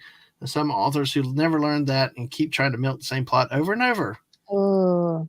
Yeah, that's true with movie studios nowadays too. It's just yeah, So true. it is really, really crazy. So, but yeah, as you can see, I was telling everybody I did a review with Hungry Boy once on Killer Clowns from Outer Oh, Space, one of our squirrel streams. That our background is the image of a lunchbox from that I had accumulated. So it's really if like told you, it's one of my favorite movies for getting away, fun, silly laughter. It's called horror, but it's like not. It's not like Saw and those other gritty things. But I try to tell people to watch that all the time. But Dave Bob said, time travel to the deep past is his favorite, like timeline. You oh, know, we had that. like Jurassic Times? I Ooh. think so. I think they were like knights and dinosaurs. If I'm correct, doesn't that go back to the Middle Ages timeline? I think, and there might have been dragons or dinosaurs. I don't remember, but I know the name of it. Terra Nova was a Fox television show that lasted one season. That it Okay. had going back to rebuild society in a Jurassic period. Yeah. So, and it actually was okay with the way they did the time travel with it. It was just in the concept with the way they did it. Oh, cool. They kept sending people back in stages to grow the society and to repopulate the planet before it became a cesspool where you couldn't breathe, and there's strict population controls and stuff like that. It had a lot of the sci-fi elements to it that people would want, and it's sad. Like it seems like the best television shows get the least Snorpipus thinks it's 14th century France. He thinks, Oh, but it's so sad that Miss and I are always finding shows that we actually like. Like Terra Nova was one, Jericho was another, and like these shows that actually get our interest don't make it beyond one season, you know, oh, which is frustrating. yeah. But the other thing though is what we watched some of the Asian shows that I'm watching. These are short season. They're short run uh, shows. They might have 16 episodes. They might have 24 episodes. They may have 2 seasons. Hmm. They play and they get done. I think sometimes brevity is nice. We just finished an anime tonight that was only 12 episodes. What is it called? That was it came recommended from Brandon, the anime guy. Girls Own Panzer. It's anime with tanks. That came recommended. Girl schools were using tanks to fight and stuff, and it was a big That sounds competition. cool. So it was really really cool. I watched it with the missus. Hmm. Another one that I'm into is one that I watched with my oldest kid. I'm watching the later series of it. It's Legend of the Galactic Heroes, and with Okay. the amazing animation too. So I've got to go. I'm going to go back and watch Full Metal Alchemist Brotherhood, and Oh, actually, I've got the set of Gotcha Mans, the original Battle of the Planets. So okay. I'm going to try to go watch those. I It's need like to revisit those. the watch list. I'm sure the watch list grows exponentially faster Oh than yeah. you can ever watch anything there. It's so long. I have to watch so many. I have to watch TV, movies, things that are coming out now, things that are Hmm. now streaming, and so Hmm. many older movies. I just found like a huge like group of movies that are like right up my alley, and I'm like, ooh, I need to approach these. Yeah, it's fun. It's also fun because even though it seems like a lot to do, it's like when you get to learn about all of these different movies and styles of filmmaking, styles of storytelling, it just gets to be a lot of fun to see newer stuff and see some of the reflections in that. So it's really like giving me new life to see a lot of these older movies with some of the things. I'm like, oh wait a minute, I saw this Hmm. in this more recent show, like doing something like this, and they were doing this back in 1940s. Wow. So it also reinforces the idea that nothing's new. Everything is recycled. Even the stuff you think is new is stuff that has been done before, but now Hmm. is in a new in sort of a new packaging. So And Steve says he likes the time travel movies that every time they try to fix only makes things yes, worse, like I the love it butterfly too. effect. The harder you try, the worse you make it. Yeah, yeah, I love those too. Yeah, Snort Poop said he took a class in college in the 14th century. What a lovely time. Famines, plagues, 100 years war, dogs and cats living together, total chaos. So, Dave Bob said Time Tunnel was a classic. I wish they could come up with a new twist. So, I'm not familiar with that one. But Mrs. Time tunnel. I saw what looked like a pilot for it, but I'm not sure if that they actually made the show. So I'll have to go back and look at and Hmm. see, probably revisit the whole thing again. Hmm.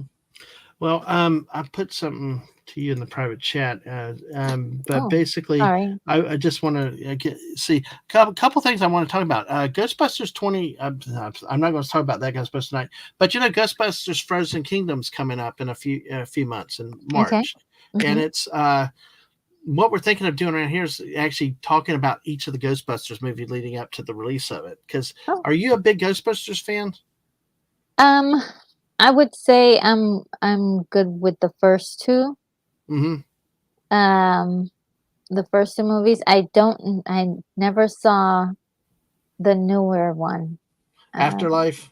yeah, I didn't see that one. Mm-hmm. And I didn't hate the 2016 one, but definitely it should not have been called Ghostbusters. I see. I agree. I actually take some heat. I tell people, I think the off the screen stuff is what really hurt that movie. Yes. talking publicly Absolutely. and attacking your audience and everybody. Yes. Because Yes. it made me want to hate them because I didn't think it was that bad. I've It's seen not some that really bad. horrible movies. I was okay with it, knowing, but I did not accept it as Ghostbusters. I mean, Yeah, yeah. I don't think it I should have made been. that separation. I viewed it as something completely different. Yeah. But when you go and attack your audiences to the extent they did, it's like you can't, even your friends can't support you. You know, Yeah, it's it's really, it like, was. but I mean, I've seen worse movies. Yes, it's but I did like Afterlife. If you, some people did say that it had too much random, unscripted, more impromptu stuff, which really Oh, hurt it, yeah. which Okay. didn't help it. And I can understand that criticism. But Afterlife is one to definitely check out before the new one. If you want to check the new one out, Okay. Afterlife was truly Ghostbusters 3, if you would call it, and Mhm. actually did have a good payback or honoring of the previous movies Mhm. and what came before it. But I'm probably going to go watch it again before I watch Frozen Kingdom. I've seen some things in the commercials for Frozen Kingdom. I want to be on that. Yeah, I it just looks really exciting. I It actually does. like. Uh, I'm pretty like. The trailers. Trailers are very important. Mhm. So I'm just hoping that the trailer didn't put all of the exciting moments in it. And Mm, that which is really, it's really sad to see if that's the case.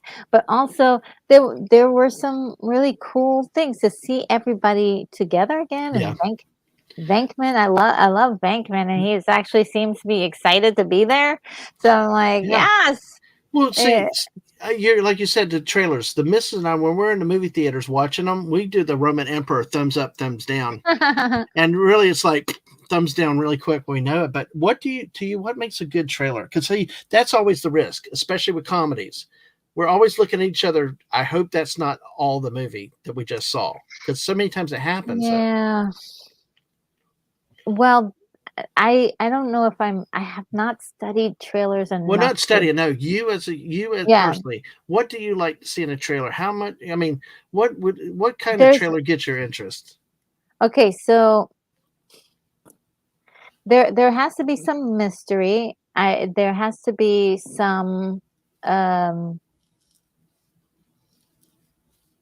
um well, it depends on what it is. Okay, so like with Right. Ghostbusters in particular, let's just talk about this one.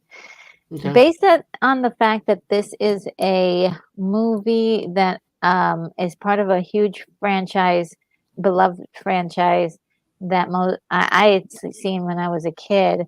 If you're gonna do this, and what they did right in this particular trailer was that they call back to these characters that I know of very well and that I like, and I've always wanted to see them together. Mm-hmm. And so they they accomplished that with this particular trailer, and I think that's the thing that kind of gets um when if you're doing a movie like an action movie, you do have to feature some of the action in it, but the thing is you can't feature all of your best action scenes. Or if your movie is a thriller, you have to set up the mystery, and then we go to the theater to see the mystery unfold. Mm-hmm. Sometimes some trailers will actually tell you what the mystery is, and I was like, no, you're supposed to save that for when we get to the theater. And Right. I'm not sure if the people who make trailers get that always. So yeah, there's a lot that can go in, but it depends on each movie Mm-hmm. that is being represented um, fairly in the trailer. I mean, one of Right. the weirdest trailers I've ever seen was one back, um, the one for Total Recall, because Mm-hmm. they never really told you what the movie was about, really. I mean, Yeah. it was like they were in space and there's a triangle and then suddenly you see Arnold Schwarzenegger's face, and then it's Total Recall, and then that was it. It was like, what is going on here? This is a trailer, but we all went to the theater to see that thing, and it was fantastic.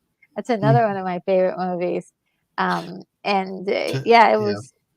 It Total was. Recall. Yeah, it was really interesting for its time, especially. So Yeah. So it was the strangest trailer, but also the fact that it was the next Arnold Schwarzenegger movie. You're like, okay, well, we know we've seen him do amazing movies, so obviously this must be big and it must be amazing.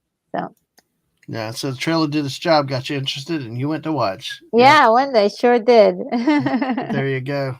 Sword Poopus is saying, I think Dave Bob and I need to come with a few billions of dollars to make our own movies. Does anyone have Elon Musk's phone number? Well, apparently he's got a ton of money out there, so hey, you never know. You give him a good movie subject, maybe he will buy you a movie studio. You never know. Yeah, put some Teslas in it.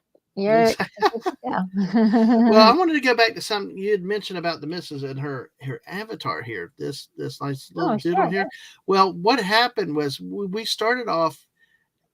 See, before we started streaming, this was made. Both of our avatars are made by our youngest kid. Just doodle. So yeah, this is the missus here, and of course I'm the banana. It's a banana from Fortnite, Peely, and then a football. Because if you see it. Let me bring this down and let me do this here real quick. You might be able to see here. There's more detail in this. You can see the dots like you have in a real football in the laces. So the kid made it a combination of the two things that I really was getting into streaming for. And the reason why we did this was because, well, we had been around in trailers in the internet and YouTube and stuff using something from this. Now, I don't know if you remember a show called The Trilogy of Terror from the 1970s. No. Well, this is speaking terror. This was my avatar for the longest time. Yes, I remember. The Tiki doll. Yes, exactly. Thanks to Lorena for reminding me of it. And I looked it up, and then the nightmares came back. But, it was so that, and the missus had one she used too. But when we decided to go start streaming, we kind of felt like, well, we need to do something on our own, speaking towards us. So that's how we have the avatars we have now. Oh, it's so cute. Exactly. Thank you. Yeah. Ang did a great job with it, and more to come from the kid. In the remaining time, do you have any topics you want to talk about? Anything we've not covered? Anything that you got on your mind, or any questions? No, actually, anybody has any questions for me? I mean, I going ahead and ask away if anything. I might let's see. I was gonna. Look at the show. Yeah, tell us some of the shows y'all would come up with. That'd be a good idea. The shows you and Snorter Poopus would come up with. That'd be kind of interesting to see what they get creative with. So yeah. Let's see. Well, last weekend I did watch on a watch party Dragon Slayer 1981. That was really awesome. It had been a while since I saw that movie, and it was kind of nice to see it once again. How do you do your watch parties? Do you have everybody go to Cosme's site and watch on Cosme, but then they come into StreamYard, or do you do it through a webinar in StreamYard? How do you do yours? Oh no! Well, the way I do it is that they have their copy, I have my copy, and watch our copies together. Mm-hmm. I have a timer, and they can follow with the timer. Oh, that's interesting, because see, I've heard it. I've seen it done that way. I've also seen before others that went through the webinar and they bring it up because it's private, not going out over YouTube per se, but it's still a stream, but watch it like that. But I've also seen it where the YouTube feeds up, but everybody's actually watching the movie together on Cosme, watching the episode and talking. They can talk there, but see, you're still talking.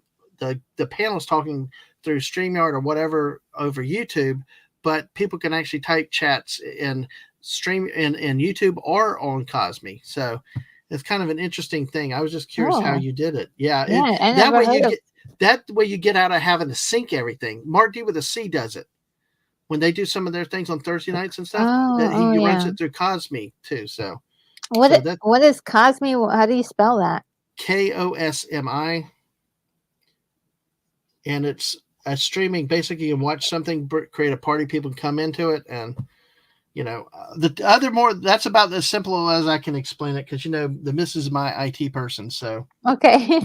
So we do actually have a couple questions now. Stunning, of course, has always got to be here. Hayes, that's our Are you stunning. single? No. The missus has a Oh. question though. If you could recommend one black and white movie, what would it be? Oh, that well, definitely. You can watch. There's a whole bunch of them. There's a lot of them. Let's see. Um, I might need a few moments to think Okay, about all this right. one. Well, think about it and pick it. It could be pick say a comedy, for instance. Find one of the great black and white comedies of all time. Um, Snortopoopas said they would call it. He and Dave Bob would call it Foghorn Productions, the Snortopoopas company. Nice, nice.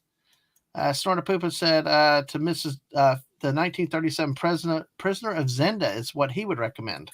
Ooh, I haven't seen that in a while. Thank you.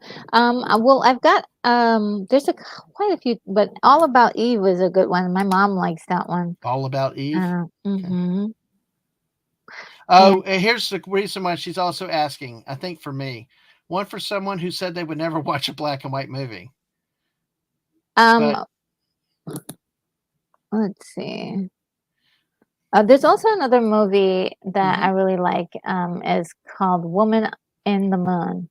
It's Woman in the Moon. It's actually a silent movie as well. Oh, okay. Yeah. Yeah. That could be good. Yeah. It's actually really, really. It's a beautiful story. It's a beautiful story. So, Right. But it's also it's a science fiction, and what they thought of back then, what space travel would be like. It's very interesting. Okay, that'd be cool. It's very interesting. It's like, oh, okay, and this is like way before we even got to the moon. So that's really cool to see what people thought about these things. Oh, that's it. Yes, before we had satellites and a lot of other stuff, we had to do it all from Earth-based observation. Yes, yes. Oh, there's another one that's really really good, and it's not a silent. It's called Things to Come. Things to Come. Okay. Yeah. And it is I believe 1935, and it is definitely science fiction, but it starts off at Christmas time, and it goes through a series of events that leads to kind of like the like a reboot of the world, and wow. and then it goes into the future part, and the future part is very interesting because in the future part they actually predict items that are actually things that we use today, and then they go even further.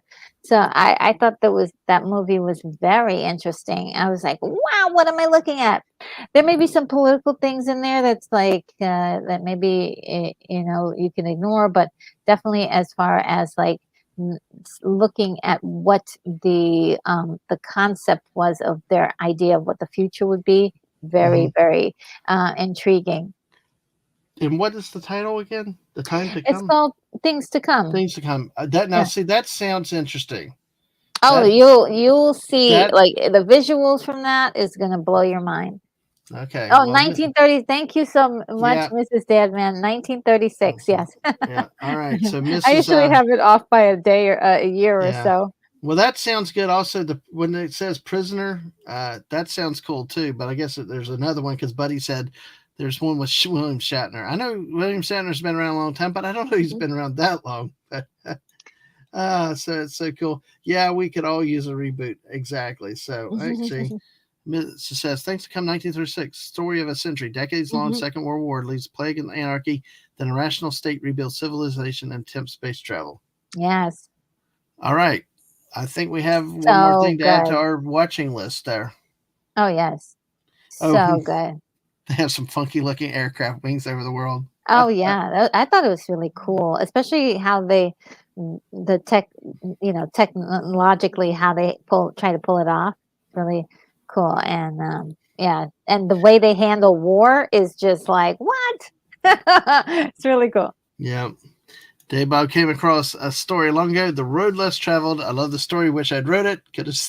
I could have gone a long way if developed. Yes. Uh, Oh, the Shatner one is 1996. okay, Now, see, cool. that would be interesting to watch the 1936 and then watch the more modern one. To watch the two of them and Mm, compare and contrast to see what they did in the second. So, mhm. buddy, I presume you've seen the 36 version. Which do you prefer, the 36 or the 96, or are they about the same? So, we got 15 people with us now, hanging out with us Hey, tonight. everybody. Because we're going to be wrapping up in a few minutes. So if you're just coming in, make sure you hit that like button, subscribe to our channel. We're on the march to 600. We'll get there, but thanks for everybody hanging out and coming through and the support. I had a lovely conversation tonight so far. So if you missed the first part, go back and watch us again, share it out, and get the word out about us. So, it's we have a lot of fun around here, and it's been a great evening already getting to talk to you this far, Retro Nerd Girl. Oh, it's been a lot of fun for me. Absolutely. And the missus, put your link in there. I'll find it. Yeah. It will show your link too. So, I think we're kind of at the end of the show tonight. So, what do you have coming up these days real soon? Well, I do have a show in the morning, which is something I like to call just the headlines, because I can just I just talk about headlines of things that's happening. I have like maybe 60 stories tomorrow. I have to edit it down to like maybe 40. But Oh, there's a wow, that many. lot there's a lot to talk about that's happened in the last week. And so definitely going to do that, including a little memorial for Carl Weathers, who passed this weekend, and that just kind of really Do hit you me do that hard. Do you do that show in particular weekly? Is that a weekly show? Yes, weekly, every Wednesday morning. Okay. I try to try to do it every Wednesday morning. So that's my Wednesday morning. On Friday, I do a discussion of some sort. This week, we are continuing a 1984 celebration of 40 years in movies. So it is. We're actually on part 3 of that. So. There's Okay. a lot of really cool movies that came out in 1984. So we're just having a good time discussing that. And on Saturday, I have a watch party, and the watch party will be Superman 1978. And it's going to be so much fun. I remember seeing this as a little girl and just being so in awe of Superman, the character, and Christopher Reeves, the actor, and all of the cool people in that movie. And that's pretty much just going over to my channel and see if there's anything there that piques your interest. I've reviewed a lot of movies. I've also there's also a lot more coming. So definitely, if you feel inclined to do so, please do subscribe. Absolutely. And such a nice person, Retro Nerd Girl is. Aw. Saw you on your channels and then got to talk to you a few times with Mark's channel, and Oh, really, yeah. really good. Glad to be able to get to have you on. So, Thank all right, you. that's what My she's got pleasure. going. And make sure you go subscribe to her channel. Check it out there, Retro Nerd Girl. So, and unfortunately, you mentioned Carl Weathers. We also today learned the passing of Toby Keith. Yes, Toby A Keith. Yeah, he had stomach country singer. cancer. I had no idea. I'd heard, actually, I found out about this morning listening to sports out of Knoxville, and they had said it. And apparently, he's been dealing with it for a couple of years. So it's Yeah. so quiet. So, but remember him and his family, and anybody going through stuff like that right Yeah. now. And Buddy says the Errol Flynn pirate films are really good. Yes, they are. They are. Really? Okay. Yes, Errol Flynn right. is amazing. Now, were they all in black and white? Some of those were in color, weren't they? Or were they There mostly in were color? a few things in color. I think Robin Hood was in color. I'm thinking Robin Hood. I'm thinking of that famous scene. Okay.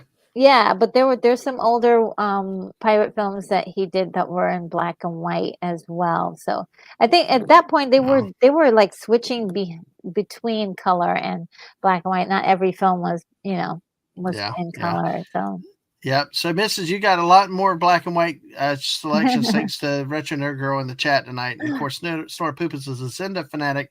Have a page on the Book of Faces dedicated to it and play a character derived from it. My steampunk hobby. I need a life. I don't know. Your steampunk hobby is pretty cool. That's I like think having a so. life. Yeah. Exactly. Good night to you, Maddie's daddy. Oh, So, good night. You yeah, have a good Steve. one. I'm not sure why Dave Bob's yelling Chris, but Chris, Chris. That's his response to something somewhere, but hey, but yeah, Chris, Captain Blood and the Seahawk. Okay. Oh, That's right too. Stunning. Yes, a transform artist passed away today. I remember you tweeted that out too. Yeah, life is short, and wow. take every day. I cannot do the Mrs. Quote justice, but she's like, have peace with everybody. Have peace every day. You're not guaranteed tomorrow, and just try to stay positive and leave nothing unsaid or undone with those around you. So, hey, Yeah. Corey Cochran, good to see you coming and laughing. So, now Star Poopus is yelling Chris. And Alaska Jeff is saying hi now. Guys, yes, this is, let me, okay, before I go with my outros, Superman, I know the Miss and I talk about, she views the Christopher Reeve as the Superman. Do you have a strong opinion on all the Superman out there who it would be Superman? You know, as a little girl, Christopher Reeves was like everything. He was so nice, especially in all his interviews and things. From what I have been hearing from people, he was really a nice guy, and so he just seemed to be the example of Superman. I do love Henry Cavill, though. He's amazing. I did like the Man of Steel. I thought it was a different way to look at the character and his experience. And I liked Superman Returns. I actually did like that with Brandon Routh. But it wasn't as dynamic as it should have been, and I felt like there should have been another movie after that. I think they gave up on him too soon. And so yeah, I don't have I wouldn't say like one movie is over the other one except for 1978 because it was my childhood. And when you're a kid, you're the impression it leaves on you is lifelong. So it just it just is so Right. that movie was wonderful. And then on top of that, um it, the second movie after that was incredible. The second Superman movie, and I've been a fan ever since. Absolutely. It's like I was saying with Star Wars earlier, is that me in 1977 as a 7-year-old kid was just like, Yes, it me was, too. it stuck with me. I think that's why We sometimes were the I'm same really, age, I think. We were the same I'll age. be 54 in June this year. So, Okay, but yeah, I'll be that age in August, yeah. no way. You look like you're in your 30s. Stop that. You're so young looking there. Hey, but to your point is it created such a bond, and I loved Han Solo and Harrison Ford so much that as I grew later and hearing how he didn't like the role and not to rehash what I said earlier, dude, you are the image of this character whether you like it or not. Yeah. And don't just trash him later down the road. But like the Mrs. says, and she has always said, Christopher Reeve will always be Superman. Yes. So, and Stunning thought you were 20. So, oh, you're so sweet. yes. And we got 15 people here, but we're going to have to wrap up. And your Muslim uncle, hello, your Muslim uncle. Good to see you today. So, go back and watch from the beginning. We had a great time with Retro Nerd Girl. She's had a long day. She came in flying quickly from work. And we've spent almost 2 hours. So thank you for your time tonight, Retro Nerd Girl. I'm going to say a couple things here and then we'll sign off. But hey, join me tomorrow night at 9 p.m. as we bring back more sports again, which with my panel, JT Kirk, Sci-Fi Mombi, and Whoopa Trooper, where we're going to talk specifically about the upcoming Super Bowl this Sunday between the Kansas City Chiefs and the San Francisco 49ers. We may even, if we have time, talk about some of the historically great Super Bowl commercials. What are some of your favorites? What ones don't work? We all know the most annoying are probably the Brie Larson car commercials, but we don't have to talk about those. We want happy thoughts. Also, breaking news in the world of college sports is that a court up has ruled that some of the athletes at Dartmouth College can now be treated as employees, which will now affect. We'll have to see how that transforms the world of college sports. Now, even with things like walk-ons, not everybody gets paid in college now, but walk-ons volunteer and go out. So listen, folks, I'm telling you, the sports world is full of geeky, nerdy stuff, and it's not just all about sports ball and stuff like that. If you go back a month or two ago, I had Culture Casino on, and we talked about the business side of college sports, and we saw it in this college football bowl season and many other things. The business world is affecting what we grew up with as college sports. It's changing. So hope to join us tomorrow night for that. We'll see what we can throw in there. So, oh, by the way, your Muslim uncle said he just watched a Flash Gordon black and white with Sufi Mom, 1937. Oh, wonderful. I love Flash Gordon. He's wonderful. I love him. Oh, that Buster Crab, he's incredible. Well, that is a great tee up there, buddy. Your Muslim uncle, because on Friday night, it's at 9 p.m. Eastern. We are concluding our review of the episodes of season 1 of Buck Rogers in 25th Century. Oh, great. Which a lot talk about the history with Buck Rogers and Flash Gordon, and even Buster Crab himself made an appearance in one of these episodes. So join us for the discussion on this as we end up season 1, and then we'll take a few weeks off, come back and either do season 2 or find something else that we're going to do. So join us for this. We love to have the discussion with Daisy Blossom and Hungry Boy sci-fi experts here, and JT Kirk's a sci-fi expert, but we have the sci-fi, we have the illustrator, we have the sci-fi guy with JT Kirk, who's much younger than us. So we get who's never seen the series before. He's watching it fresh. So it's a diverse panel, wonderful ideas and great time. So, and yeah, Buster was the bomb. He actually made a quote in that movie, that one episode. Yeah, I've been around longer than you. to Buck Rogers. It was funny to hear it said by Buster Crab there. So Stunning's back to Chuck Norris. Got into a fight with a crocodile and broke its nose. Now we have alligators. The king of the Chuck Norris. So please join us with this. It's a two-part 2 episodes or 2-parter Flight of the War Witch. This concludes season 1. Join us for that Friday night. We hope that you can do it. Then next Tuesday night at 10 p.m., I've got Theme Park Casual coming on for another chilling with like this tonight. Come on, we'll talk about theme parks and anything else that he wants to talk about, and join us for that. It'll be a fun conversation, theme parks and everything else. So I know you and Jeff and your Duck Dodgers in the 24.5 century, and I love it. And thanks for coming tonight, Dave Bob. It was good to see you here with us tonight. Thank you for coming.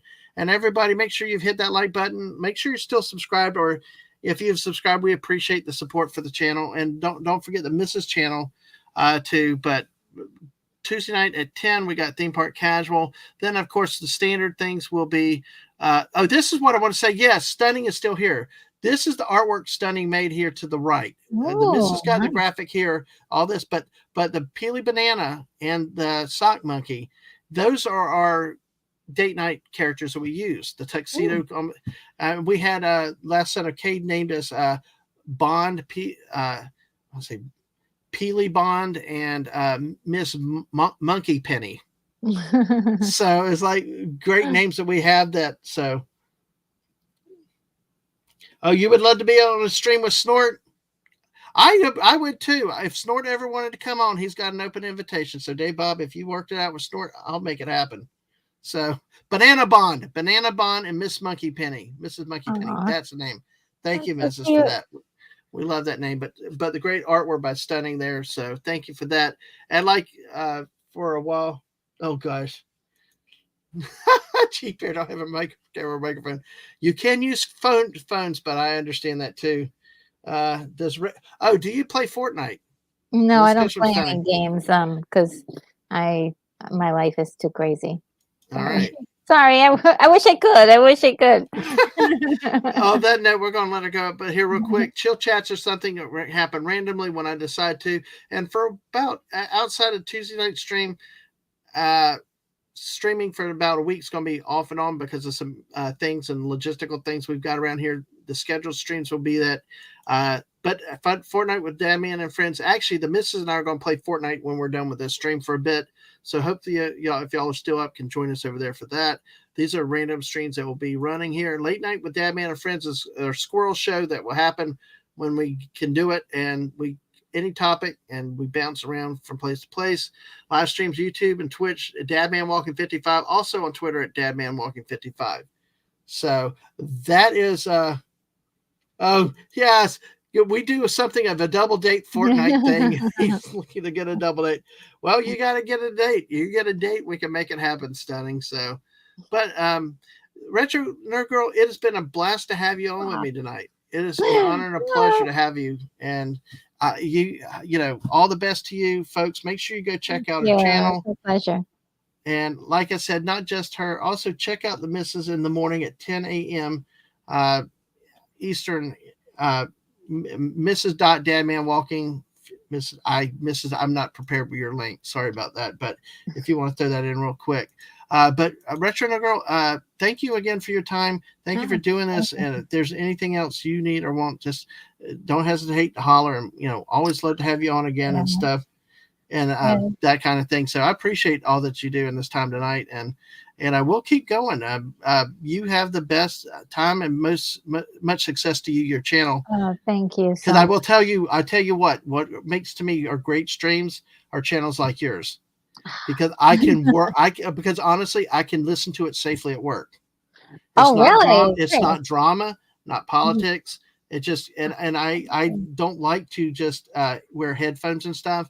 And yeah, that's the Mrs. Link. Check her out 10 a.m. in the morning for your daily dose of positivity. But yeah, seriously, with your channel is one that I like for at work because, you know, you got to be careful what you listen to at work, things like that. And I love what you do, and it's been an honor to have you on. Thank you. All righty. Well, with that note, we will say thank you.